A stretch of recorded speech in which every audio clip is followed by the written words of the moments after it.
Nagising akong napakatahimik ng buong paligid. Tanging tunog lang ng aircon ang naririnig ko.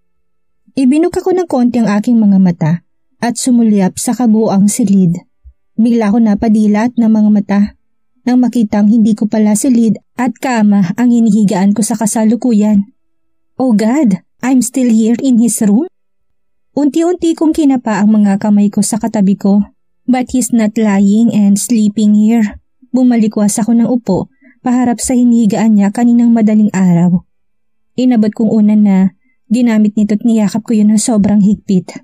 Nalungkot ako nang hindi ko na makita ang traveling bag nito sa sofa. Bigla rin kumirot ang dibdib ko dahil sa pag-iisip na kasama niya si Jumaira sa pagkakataong ito. Nagsiselos talaga ako ng husto. Wala ngang tayo, tanggap ko. Pero bakit ba hindi ko mapigilan ang puso ko magselos sa kanya? Bakit ikaw pa rin, Hugo? Bakit kumakapit pa rin ako kahit wala nang pag-asang maging tayo ulit? Kahit na nasasaktan ako. Pilit pa rin akong kumakapit sa'yo. Yun ay dahil mahal pa rin kita. Pumikit ako't niyakap ko pa ng sobrang higpit ang puting unan nito habang sinasariwa ang buong magdamag namin magkatabi sa mismong silid niya at kama. Napangiti ako nang maalala kong pinigilan niya ako kagabi. Hindi ko man maramdaman ang yakap niya, but I'm hoping niyakap niya ako habang natutulog ako ng mahimbing. Sana mayakap kita ng ganito, Hugo. Sobrang higpit pero sobrang lambing. How I wish na balutin mo ulit ako ng mga braso mo, sweetheart. Mararanasan ko pa kaya ulit ang yakapin mo ng sobrang higpit habang natutulog ako. I miss everything in the past, Hugo. How I miss our life in the past. Hindi pa rin ako susuko hanggat hindi ka pa nakatali sa kanya. Ipaglalaban ko pa rin itong nararamdaman ko. Bumuga ako ng malalim na hininga at inayos ang hinigaan namin kagabi. Inayos ko rin ang mga damit naming nakasabog lang sa lapag. Lumabas ako gamit ang roba niya at nagtungo muna ako sa kusina upang makainom ng tubig. Nagulat ang mga mata ko nang makapasok ako sa dining area. Napakong mga mata ko sa mga simpleng pagkaing nakahanda. There's a piece of toasted bread, omelette, steamed bacon, and milk at may kasama pang puting sticky note na nakaipit sa florera na may 3 piraso at bagong pitas na bulaklak. Does it mean I love you? Then I love you too. Nakangiting lumapit ako sa hapagkainan. Nagpasya akong kunin ang note at basahin mo na to. Adeline, I didn't bother to wake you up while you were peacefully sleeping. Eat those foods. I'll be home on Tuesday evening. Good morning and take care of yourself, Hugo. Biglang tumibok ang puso ko nang matapos kong basahin ang kanyang maikling sulat kamay. Napakagatlabi ako ng bahagya. Ngunit nalungkot pa rin ako nang isiping wala siya simula sa araw na to. But when my eyes are set in the table at napangiting muli ako, naupo ako dalang ngiti sa aking labi at ang huling sinabi nito sa sulat, take care of yourself. Kung nandito ka sana, mas masaya at mas gaganahan akong kainin itong hinanda mo para sa akin. I'm not expecting for the tears that is running from my eyes down to his sticky note. Agad ko yung pinunasan ng aking palad. Bigla ko kasing naalala ang mga ganitong tagpo. Noon, bago pa ito umalis ng bahay, pinagluluto muna talaga niya ako at gigisingin ng maaga sa pamamagitan ng masusuyong halik niya. We're both taking our breakfast before he finally leaves home. Pero ngayon parang hindi na niya kayang gawin ulit yun. But I'm really hoping na mangyayari ulit ang lahat ng yun. Kamusta naman ang buhay mo doon kay Hugo? Tanong sa akin ni Luna habang nasa loob kami ng Milky Sweets Cafe. Okay naman.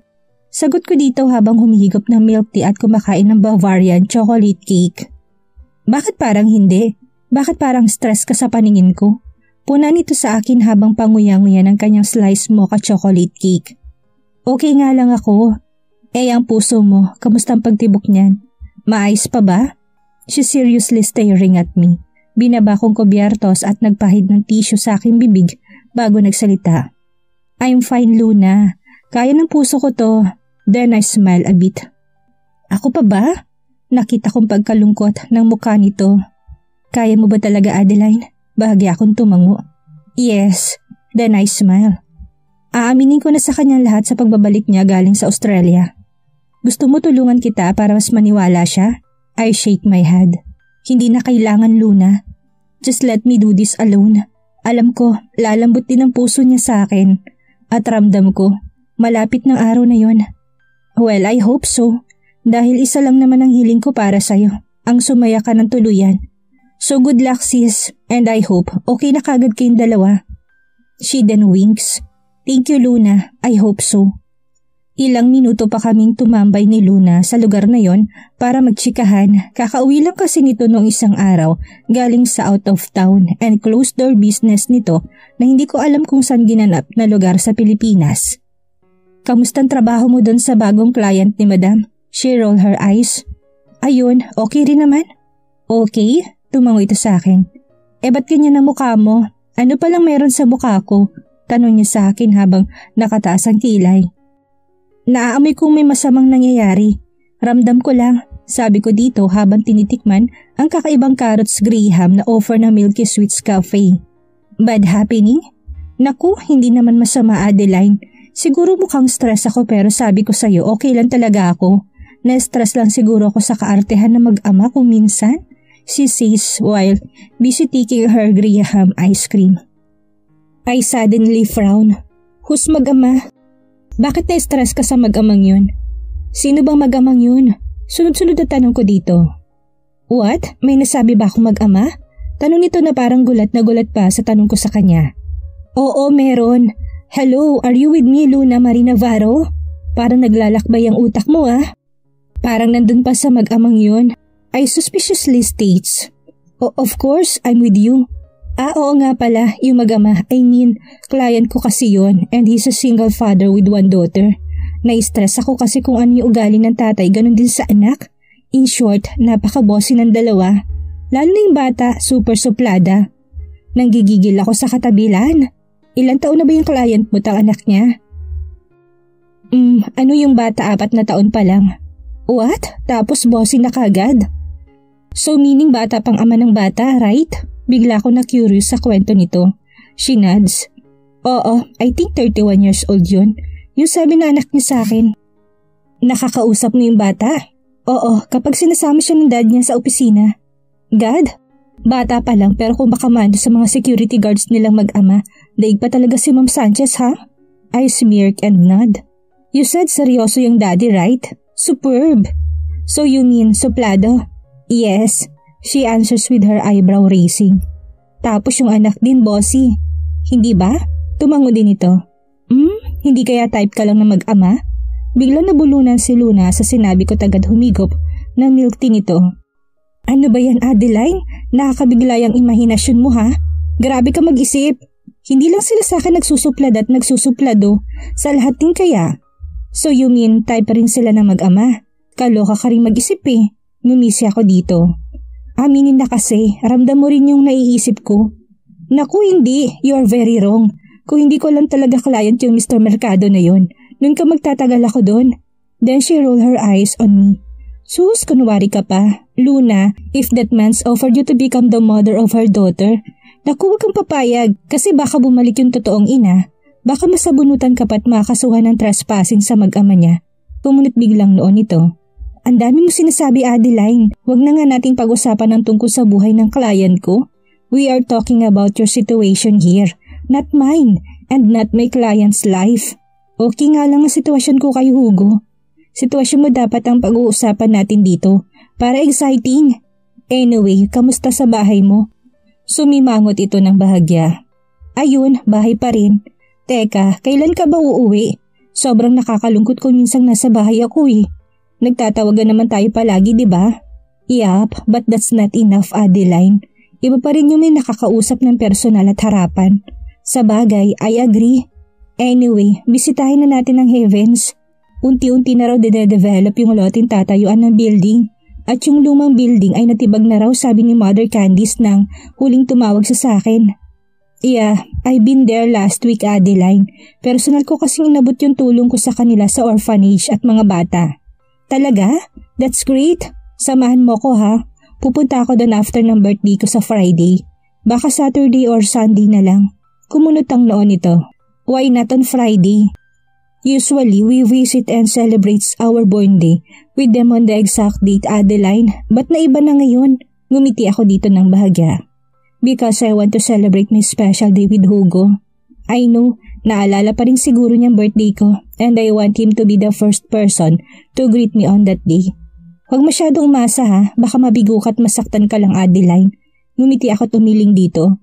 Hindi, Luna, malakas ang pakaramdam ko na maalala niya yun. I'm sure, siya ang unang babati sa akin. Siguradong sagot ko dito. Okay, I'll give way to your ex. Sa tanghali na lang kita babatiin para siya talagang maunang bumati sa'yo. Iba na talaga kapag may love life. Ngumisi ako dito. Okay, bahala ka. After we enjoy our Sunday snacks ay naghiwalay na kami ng landas ni Luna. May tumawag kasi dito at may emergency na pupuntahan kaya nagmamadaling umalis. Habang ako naman ay nag-ikot pa sa mall na mag-isa. Hanggang sa napunta ako sa mga men's section ng department store. Hey Adeline! Napalingon ako sa taong tumawag sa akin habang namimili ng necktie. Naisipan ko kasi bilhan si Hugo nun. Zoren? What a coincidence? Bakit nandito ka? I mean, may bibilhin ka ba dito? Oo, sagot ko dito habang hawak-hawak ang 3 tie na napili ko. Para kanino naman? Oh, I'm sorry for asking you a personal question. Just never mind. It's okay, pangre-regalo ko lang. Birthday kasi nang bibigyan ko nito. I lied. Okay, sagot nito habang napapatango. Anyway, Adeline, nandito ka rin lang naman. Would you mind if I ask you to help me? Kung hindi ka sana visit nagmamadaling umuwi. Be careful with your moves, Adeline, dahil lahat ng galaw mo ay may nakabantay sa'yo. Hey, it's okay kung hindi ka pwede. He says na siyang gumising sa aking diwa. Napatitig akong bigla dito matapos kong maisip at maalalang sinabi ni Hugo sa akin nang nalaman nito na magkasama kami ni Zoren na mag-snack. Pwede naman. Shit, bakit ako pumayag? Si Hugo, baka magalit. Lumawig ang ngiti ni Zoren sa labi. Thank you. Come on, pilian mo naman ako ng set of suits. May dadaluhan lang kasi akong event mamayang gabi. Sure. Tuloy na lang din akong sumang-ayon dito kahit na nagdadalawang isip ako. Naglibot kami sa buong men's section ng mall. Zoren let me choose his attire for the event. Kaya lahat na napili ko na sa tingin ko'y maganda't bagay dito yun ang kanyang binayaran sa counter. Nabigla pa ako na wala man lang itong comment ni isa. Basta pinakuha lang itong mga sizes niya na slacks, polo, coat and leather shoes. Sigurado ka na okay lang sa yung mga napili ko? Ngumiti ito sa akin. Oo naman, why? I frown. Baka hindi mo magustuhan. Yun kapag sinuot mo mamaya. Bigla ko na bahala. Tsak na magugustuhan ko yun, Adeline. And I'm sure I have a perfect look with that suit. May taste ka rin mamili at parang sanay na sanay ka, he says. Namula ko natitigan niya ako ng mariin sa mata. Hindi naman. Ang totoo kasi mahilig ako magtingin-tingin ng mga magazines at perfect outlook ng mga celebrity on their special events or nights. Kaya medyo may alam din ng konti kahit papaano. Really? So pwede ka ring stylist? I don't know if I'm a good stylist. But maybe. Then we both laugh. May sense ka talagang kausap, Adeline. I think masarap kang kausap sa buong maghapon. Feeling ko marami ako matututunan sa'yo. Sabi ni Zoren habang nakangiti. Yan bang paraan mo para magsabi ng salamat sa tulong ko, Zoren? Hindi. Sinasabi ko lang sa'yong napansin ko. Feeling ko nga ang dami mong alam sa mundo. And talking with you is like reading a National Geography books. Oh my God! Too much, Zoren. Tama na yan, baka mamaya maniwala ko. Tapos tumawa ako ng malaki. But then natigil ako na seryoso niyang tinitigan ako. Hey, ngayon lang kita nakitang ngumiti ng ganyan. Totoo at walang kieme. I'm glad I saw you chuckled, Adeline. You look more beautiful. You change your mood quickly. Bigla ako nailang sa harapan nito. And you are like a geographers. You explore the properties of human society. Quit staring, Zoren. Nailang akong bigla sa'yo. I seriously states. Ngumiti ito ng bahagya. May nakalimutan ka, Adeline.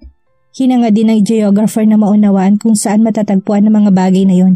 Kung bakit naroon ang mga ito at kung paano sila umuunlad at nagbabago sa paglipas ng panahon. I know. I've just recited the short meaning. Ikaw talaga? Gusto mong whole details ha? Sabi ko dito na totoong nailang na.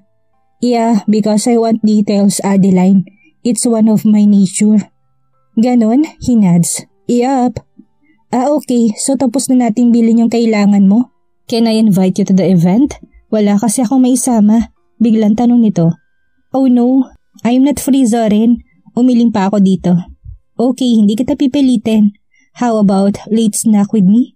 Kakasnack ko lang. Come on, pagbigyan mo na ako. I shrug. Okay. Pumayag na rin ako kahit naisip ko na naman ang sinabi ni Hugo na may mata siya sa akin kahit wala siya sa paligid. Napapasulyap akong bigla sa buong paligid kung meron bang kahina-hinalang galaw na nakamasid sa akin. Pero wala. Ang tanging nakikita ko yung mga taong abala sa kani-kanilang ginagawa. Adeline, let's go! I let Zoren choose where he wants to eat snacks. Nagtataka pa ako nang sa isang mamahalin at sa class na restaurant niya ako ipinasok. Sabi mo snack, I have changed my mind, Adeline. Minsan lang to at minsan ka lang din umuo sa imbitasyon ko. So instead of a snack, mag-early dinner na lang tayo. Here, free to order your foods. Inabot nito sa akin ang menu book ng restaurant. Busog pa kasi. Minsan lang to. Please, pagbigyan mo naman ako. Please? He's begging to me again. Eyesight. Okay. Inabot ko ang menu tagad yung binuklat. I can't say no to him. Mabait kasi to. Pagkatapos kunin ang order namin ng waiter ay nag-usap muna kami ng kahit na ano ni Zoren. Masarap din itong kausap kaya saglit ko nakalimutan ang paghihintay ko sa kahit saan isang tawag lang mula kay Hugo. Agad naming sinimulan ang pagkain na matapos yung iserve ng waiter sa mesa namin. Again, we continue talking about random topics like my personal life. Wala naman siguro masama kung malalaman niyang ulilang lubos ako. Kaya naikwento ko dito pati ang pag-ampon sa akin noon na mag-asawang walang anak. Hanggang doon lang kinuwento ko dito. That is why you are an aloof person. Kaya rin pala sa unang tingin ko pa lang sa'yo ay ang lalim ng buong pagkatao. Yun ang napapansin ko sa'yo. Ganun na ba kalalim ang tingin mo sa pagkatao ko? Yup, and all I can see in your eyes is full of sadness. Akala ko nga, pasan mong problema ng buong mundo. Ngumiti ako sa sinabi nito. Grabe ka pala mag-judge na isang tao, no? Pinapatawa lang kita, Adeline, kasi nga malungkot ka. Sabi nito na seryoso nakatingin sa akin. Ang ilang mga tao ay tila masigla at masayahin, ngunit sa loob nila ay nilalabanan nila mga sintomas ng depression. Like you may look happy outside but broken inside.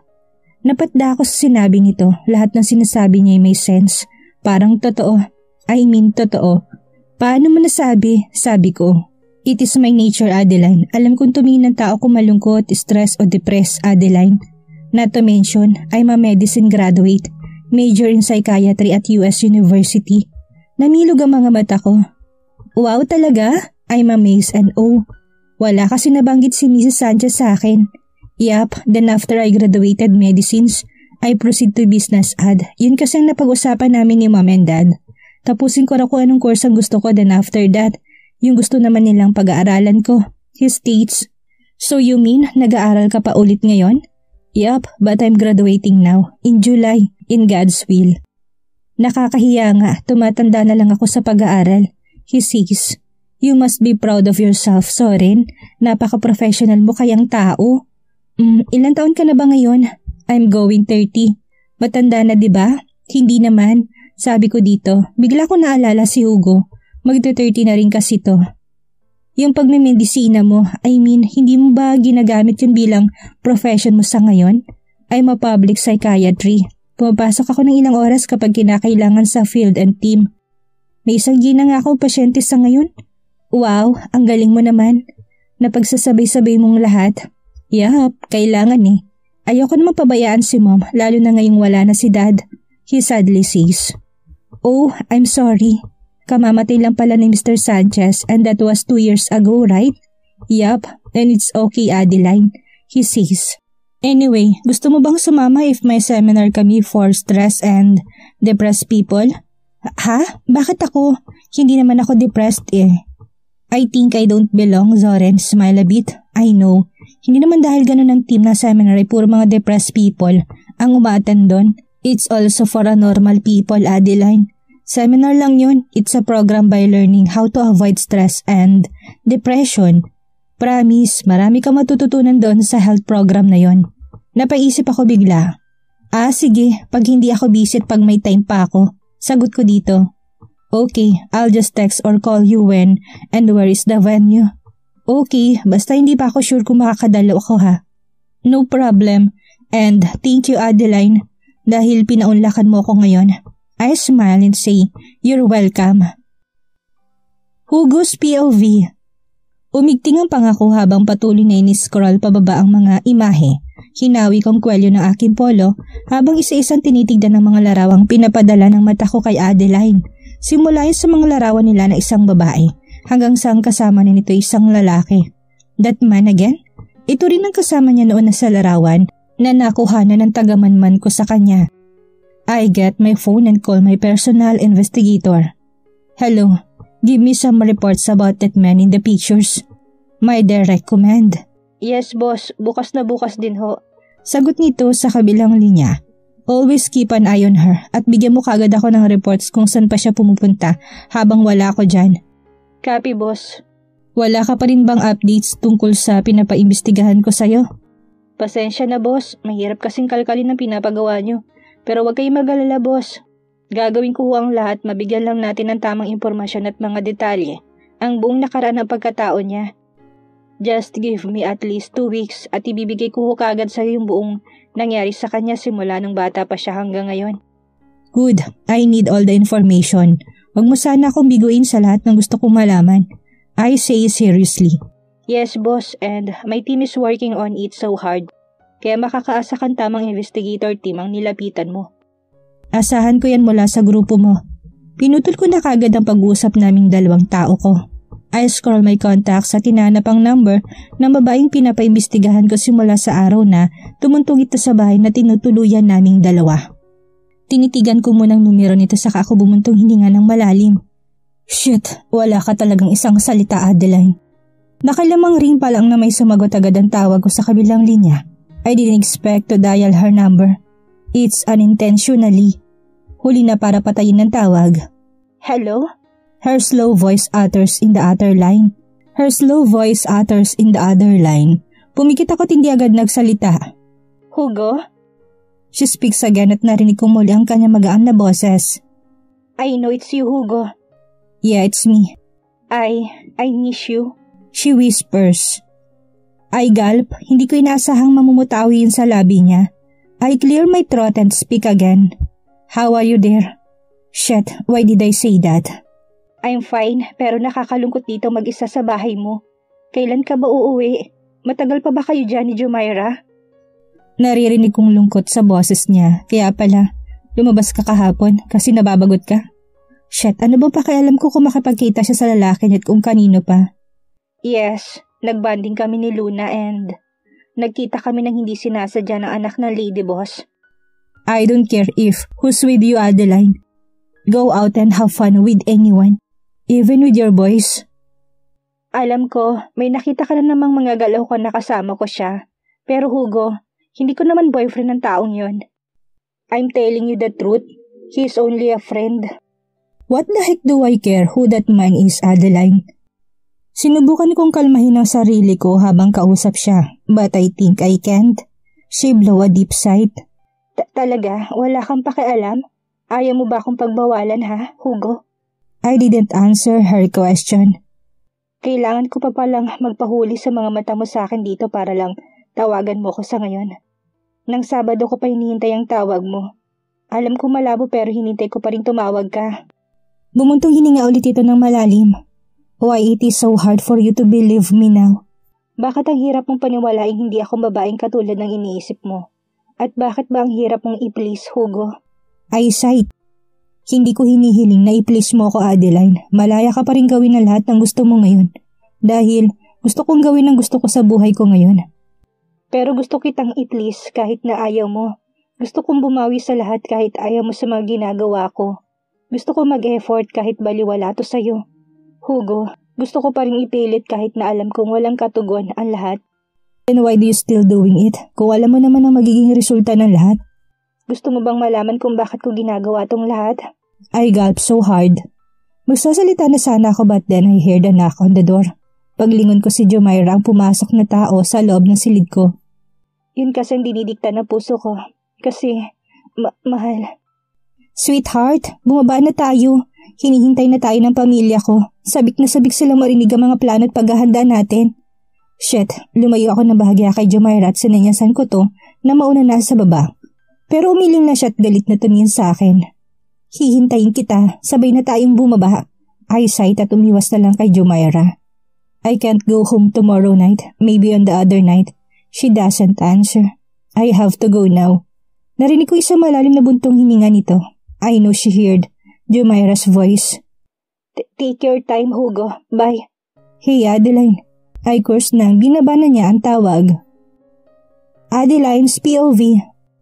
Ibinaba at hindi ko na hinintay na magsalita pa sa kabilang linya dahil ang puso ko'y parang pinupunit na naman sa pighating nararamdaman ko. Jesus, kaya ko pa ba? Kakayanin pa rin ba ito ng puso ko? God, ayoko pa rin sumuko. Susubukan ko pa rin, ayoko pang sumuko. Kaya ko pa to, ipaglalaban ko pa rin to. Maybe ngayon ay sobrang sakit na nararanasan ko.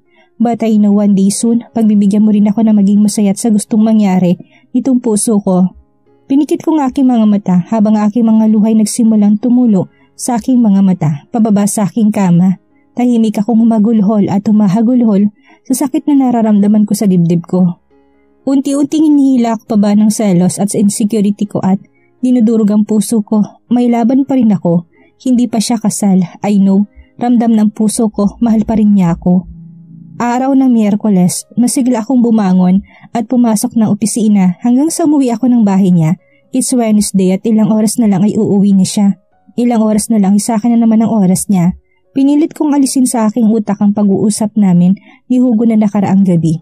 Niluha ko at pilit pinaintindi sa sarili ko na hindi ko kailangang makaramdam ng selos kung nasa tabi niya ngayon si Jumaira dahil umaasa pa rin ang puso ko na may pagtingin pa rin sa akin si Hugo. Na ako pa rin na magwawagi sa bandang huli. Malakas ang loob ko na ako pa rin. Kami pa rin dalawang para sa isa't isa. Hindi na ako nagluto ng maraming pagkain dahil iniiwasan ko na lang masayang at masirang mga yon. I only cook foods good for myself. Maaga na rin akong kumain at pumasok sa aking silid para ipahinga ang katawan ko na pagod sa buong maghapong pagtatrabaho sa opisina. Habang naghihintay ako sa kanyang pagdating ay naisipan ko munang gumuhit na naman ng isang obra. I always draw before my bedtime. Simula nang wala siya ay yun ang pinagkakabalahan kong gawin. Magaan ang mga kamay na ginuhit kong imahe nito sa isang may kalakihang sketch pad.